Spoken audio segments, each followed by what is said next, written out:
ഞങ്ങൾ മദ്യപരോട് ശത്രുതയില്ല ഞങ്ങൾക്ക്. ശരി, ഞങ്ങൾ മദ്യപരോട് സിമ്പതി മാത്രമേ ഉള്ളൂ, എമ്പതി മാത്രമേ ഉള്ളൂ. പക്ഷെ കൊടുക്കുന്നവർ ന്യായമില്ലാതെ അന്യായമായി ഈ ലോകത്ത്, ഈ രാജ്യത്ത് അപകടങ്ങൾ ക്ഷണിച്ചു വരുത്താൻ തക്കവിധം മദ്യത്തിനും മയക്കുമരുന്നിനും അനുകൂലമായ നിലപാട് സ്വീകരിച്ചാൽ അതിനെ ശക്തമായിട്ട് നമ്മൾ എതിർക്കും. ഗുരുവിള, ഇപ്പോ ഒരാള് ഔട്ട്ലെറ്റിൽ നിന്ന് ഒരു കുപ്പി വാങ്ങിച്ചു വീട്ടിൽ കൊണ്ടുവന്ന് കഴിക്കുന്നു.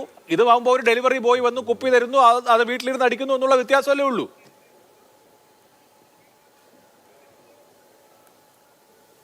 എനിക്ക് ഈ ചർച്ചയിൽ ഒരു സന്തോഷം തോന്നിയത് നമ്മുടെ പീലിപ്പോസ് ചേട്ടന് ലഹരിക്കെതിരെ നല്ലൊരു ക്ലാസ് പോലെ മെസ്സേജ് നൽകുന്നത് കേട്ടപ്പോൾ എനിക്കൊരു സന്തോഷം തോന്നി. ഈ പീലിപ്പോസ് ചേട്ടനെ പോലെയുള്ള മദ്യപിക്കുന്ന ആളുകളെല്ലാം തന്നെ മയക്കുമരുന്നുകൾക്കെതിരെയും MDMA-ക്കെതിരെയും തുടർച്ചയായിട്ട് പറഞ്ഞുകൊണ്ടിരിക്കുക. ഈ പീലിപ്പോസ് ചേട്ടനെ പോലെ ഈ മദ്യം കൊടുക്കുന്നവർ, മദ്യത്തെ ന്യായീകരിക്കുന്നവരും മയക്കുമരുന്നാണ് മോശം, മയക്കുമരുന്നാണ് മോശം, MDMA ആണ് മോശം, MDMA കഴിച്ചാൽ അപകടമാണ് എന്ന് പറയുകയാണ്. പക്ഷെ ലഹരി എന്ന് പറയുമ്പോൾ അഭിലാഷ് പറഞ്ഞതുപോലെ തന്നെ ലഹരി എന്ന് പറയുമ്പോൾ ആ ലഹരിക്കകത്ത് ഒരു പ്രധാനപ്പെട്ട ലഹരിയാണ് മദ്യം. ലഹരി നിരോധിക്കണം എന്ന് പീലിപ്പോസ് ചേട്ടൻ പറയുന്നതിന് ഞാൻ അംഗീകരിക്കുന്നു. പീലിപ്പോസ് ചേട്ടൻ അതിന്റെ യഥാർത്ഥ മീനിങ് മനസ്സിലാകുന്നില്ല. ലഹരി നിരോധിക്കണമെന്ന് പീലിപ്പോസ് ചേട്ടൻ ഞങ്ങളും പറയുന്നത്. പിന്നെ സമ്പൂർണ്ണ മദ്യനിരോധനം നടപ്പാക്കിയ സ്ഥലങ്ങളിൽ സമ്പൂർണ്ണ മദ്യനിരോധനം നടപ്പാക്കിയിട്ട് അത് ഭംഗിയായിട്ട് നടപ്പാക്കി പോകണമെങ്കിൽ, അത് കൃത്യമായിട്ട് ചുമത്തി പോകണമെന്നുണ്ടെങ്കിൽ അവിടുത്തെ സർക്കാരിന് നട്ടലുണ്ടാവണം. ബീഹാറില് നിതീഷ് കുമാർ എന്ന് പറഞ്ഞ മുഖ്യമന്ത്രി 4-6 വർഷമായിട്ട് അവിടെ മദ്യനിരോധനം നടപ്പാക്കിയിട്ടുണ്ട്, സമ്പൂർണ്ണ മദ്യനിരോധനം.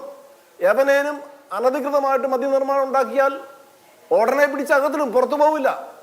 അവിടുത്തെ കാർഷിക മേഖല അഭിവൃദ്ധിപ്പെട്ടു, അവിടുത്തെ പശുക്കളെ വളർത്തുന്ന ആളുകൾ രക്ഷപ്പെട്ടു, അവിടുത്തെ ഗ്രാമങ്ങൾ രക്ഷപ്പെട്ടു, അവിടെ അപകടങ്ങൾ കുറഞ്ഞു, അവിടെ മാനസിക രോഗാവസ്ഥ കുറഞ്ഞു. ഇതൊക്കെ ഒന്ന് പഠിക്കണം. ബീഹാറിൽ പോയോ അല്ലെ ബീഹാറിൽ പോയവരോടോ അല്ലെ അവിടുത്തെ സംവിധാനങ്ങളുമായിട്ടൊന്ന് ആലോചിച്ച് പഠിക്കേണ്ടതായിട്ടുണ്ട്. ഇവിടെ നമ്മൾ ഒരു കാര്യം മനസ്സിലാക്കേണ്ടത്, മദ്യത്തിന്റെ ലഭ്യത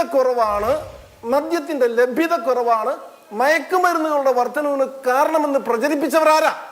ഭരണകർത്താക്കളാ, അബ്കാരികളാ. ഒരു കാര്യം മനസ്സിലാക്കുക, മദ്യപിച്ചുകൊണ്ടിരുന്നവരല്ല മയക്കുമരുന്നിലേക്ക് കടന്നിരിക്കുന്നവർ. മദ്യപിച്ചുകൊണ്ടിരുന്നവരല്ല മയക്കുമരുന്നിലേക്ക് കടന്നിരിക്കുന്നത്.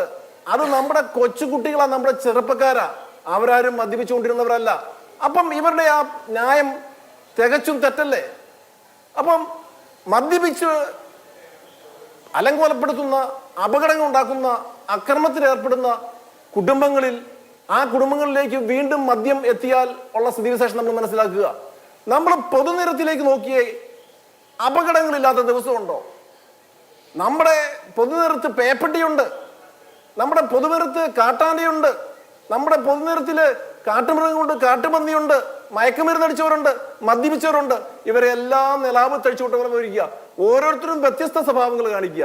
ഞങ്ങൾ മദ്യപരോട് ശത്രുതയില്ല ഞങ്ങൾക്ക്. ശരി, ഞങ്ങൾ മദ്യപരോട് സിമ്പതി മാത്രമേ ഉള്ളൂ, എമ്പതി മാത്രമേ ഉള്ളൂ. അല്ലാതെ ഞങ്ങൾ യാതൊരു കാരണവശാലും മദ്യപാനികളെ, മദ്യപിക്കുന്നവരെ ഞങ്ങൾ എതിർക്കുന്നവരല്ല. ഞങ്ങൾ മദ്യപരുടെ ശത്രുക്കളുമല്ല. പക്ഷെ കൊടുക്കുന്നവർ ന്യായമില്ലാതെ അന്യായമായി ഈ ലോകത്ത്, ഈ രാജ്യത്ത് അപകടങ്ങൾ ക്ഷണിച്ചു വരുത്താൻ തക്കവിധം മദ്യത്തിനും മയക്കുമരുന്നിനും അനുകൂലമായ നിലപാട് സ്വീകരിച്ചാൽ അതിനെ ശക്തമായിട്ട് നമ്മൾ എതിർക്കും. ആരാ മയക്കുമരുന്ന് നിരോധിക്കേണ്ടത്?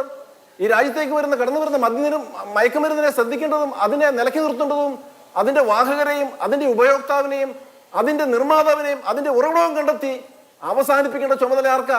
ഭരിക്കുന്ന ജനാധിപത്യ സർക്കാരുകൾക്കല്ലേ? ശരി, ഓക്കെ. എന്തായാലും താങ്കൾ ഇവിടെ ഉദാഹരിച്ച ബീഹാറിലെ മദ്യനിരോധനം അപകടകരമായ ചെറിയ ഒരു സ്റ്റാറ്റിസ്റ്റിക്സ് ഞാൻ പറയാം.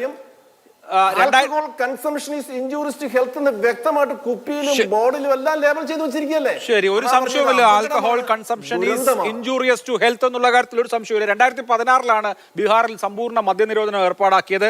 അതിനുശേഷം ഈ 2016 ശേഷം ബീഹാറിൽ പിടികൂടിയത് 4 കോടി ലിറ്റർ അനധികൃത മദ്യമാണ്.